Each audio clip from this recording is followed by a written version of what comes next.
Today, we're going to continue with the heartbreaking testimony coming from Kayla Montgomery, and it just keeps getting worse.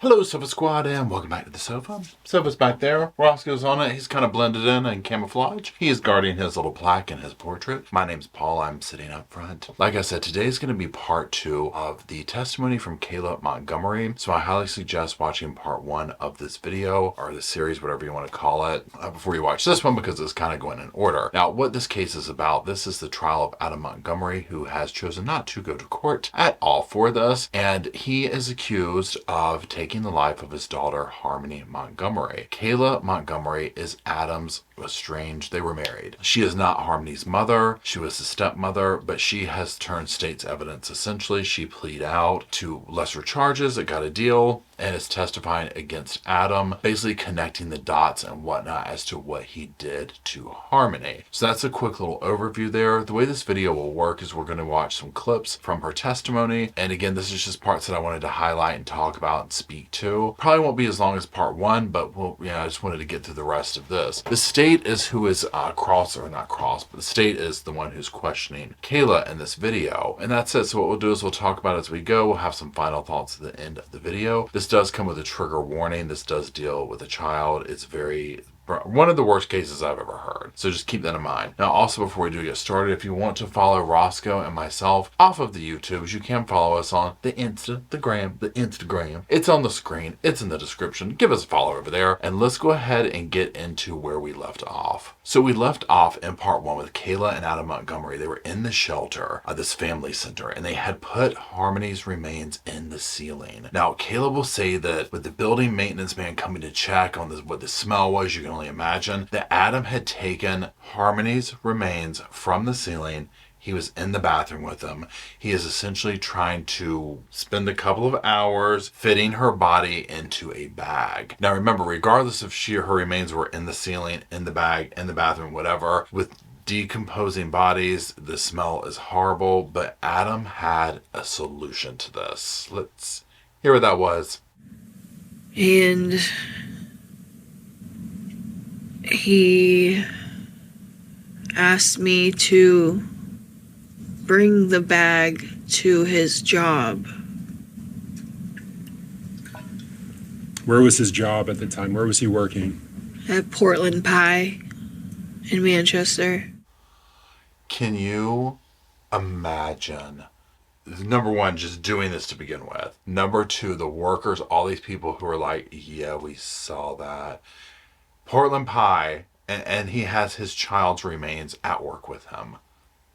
I mean, I can't. I can't. Now, she said that he worked there for about 2 months. So this is very quick. But she said that she obeyed him when he told her to take the bag. So she walked one day with the bag, with Harmony in the bag, in the stroller to his work. Now, her 2 kids were with her. Now, when the state asked her why she did this, she said that she was scared. And when asked what happened once the body got there, brace yourselves.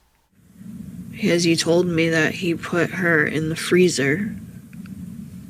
Was that the only time, to your knowledge, that he put her in the freezer, or were there more times where he brought her and put her in the freezer? That was my only time.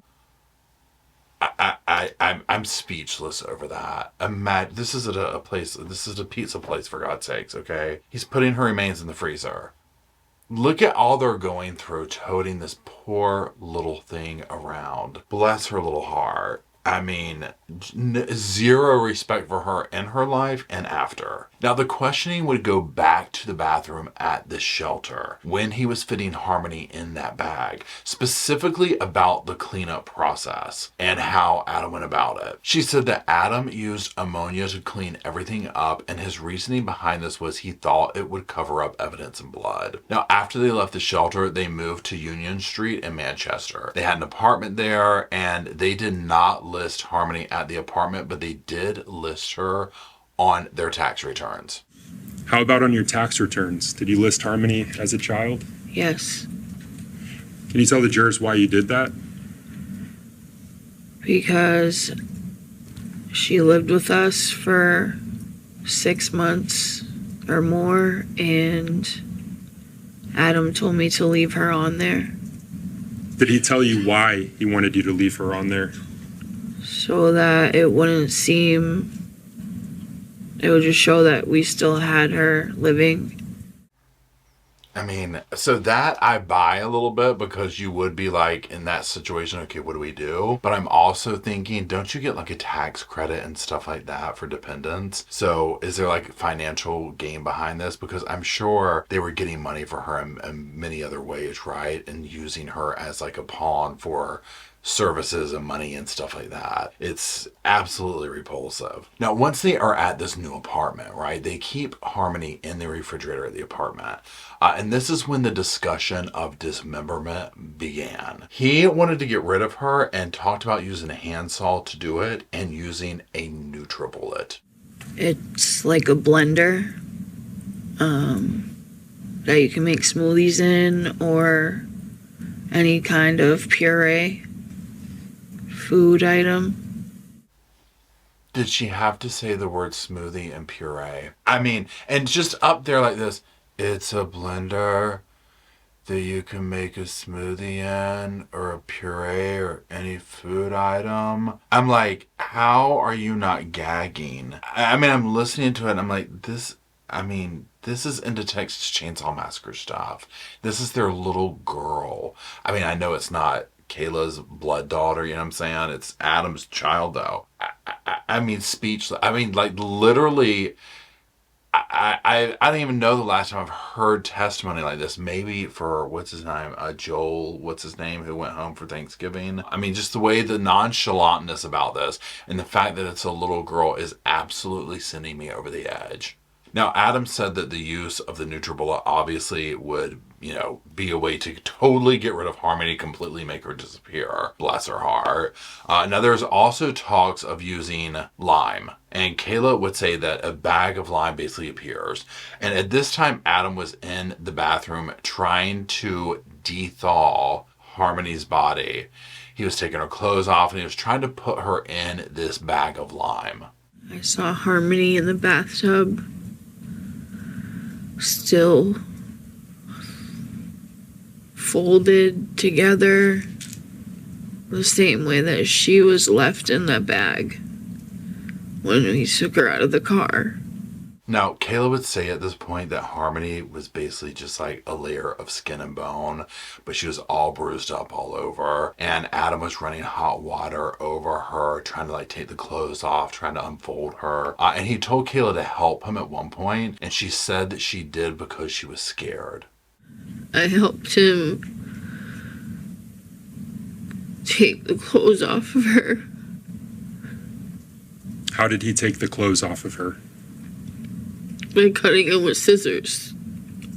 Now, she would describe the cleanup scene and how Adam made sure to be careful to get rid of like everything. This part, though, Kayla would say she wasn't sure if he actually dismembered Harmony because he was in the bathroom alone for like a really long time. Now, once her body was in the bag and ready to be disposed of, Kayla said that Adam said he wanted to get rid of the body soon because he was scared of what would happen to them if she was discovered. Now, when the state asked what steps were taken to get rid of the bag, she said that Adam got in touch with an old friend named Travis Beach.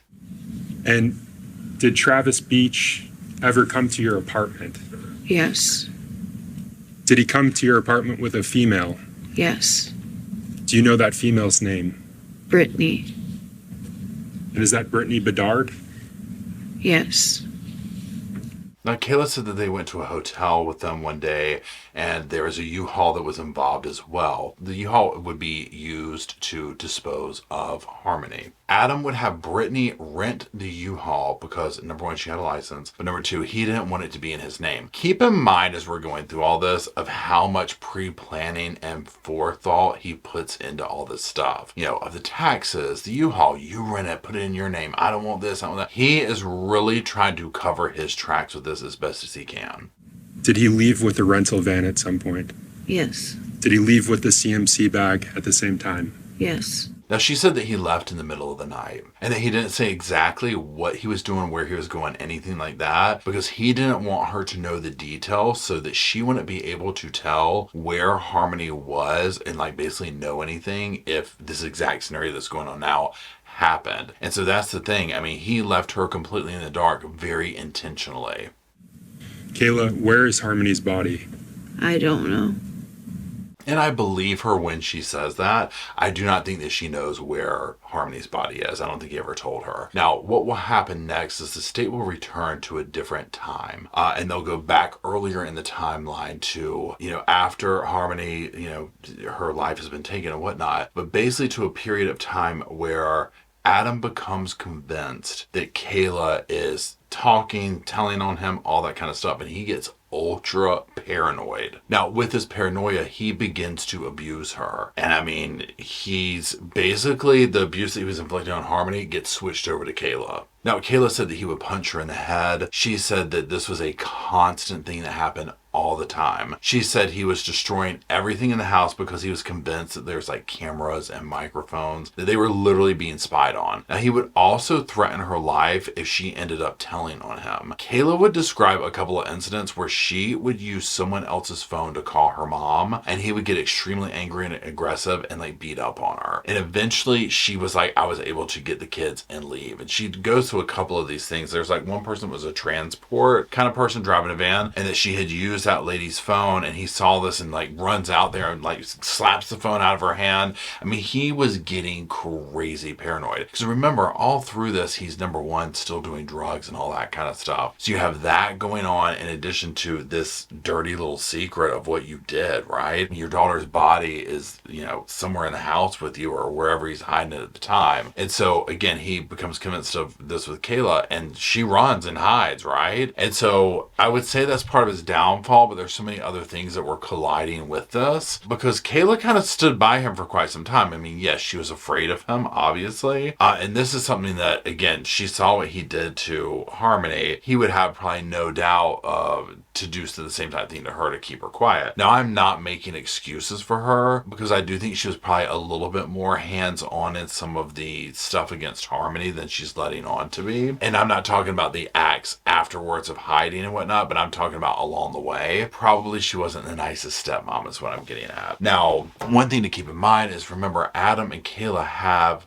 their own two kids. So then Harmony comes into the picture. Again, I'm sure there's some monetary reasonings behind this and whatnot, but Harmony's in the picture, and this is going to be a representation of the past, right? For both Kayla and Adam. So, she's coming into the picture and she's, causing them trouble or perceived to be in their world. They already have their two kids, right? So there's going to be that level of, what did Harmony do again? Remember the one thing, if you watch the previous video, where Kevin, I believe is his name, the uncle who comes home from the trip with the grandmother, where they're all kind of living in the same house, and he sees that, Harmony has been beat up, and Adam's saying, well, yeah, I tore her up all around this house because she was putting her hands over one of the babies, one of the other kids' mouth or whatever. And I ripped her up and everything is because the baby was crying, which I think the child, meaning Harmony, was trying to protect the child from going off and irritating Adam. But again, it's that whole thing of she's a little bit older